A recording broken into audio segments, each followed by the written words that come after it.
కారులో షికారుకెళ్ళే పాల బుగ్గల పసిడే తానా బుగ్గ మీద గులాబీ రంగు ఎలా వచ్చెనో చెప్పగలవా? నిన్ను మించిన కన్నెలందరో మండుటెండలో మాడిపోతే,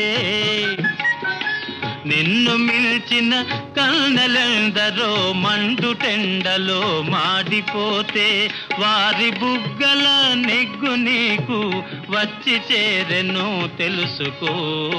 కారులో షికారుకెళ్ళే పాల బుగ్గల పసిడి తానా నిలిచి విను నీ బడాయి చాలు తెలుసుకోయి నిజాలు.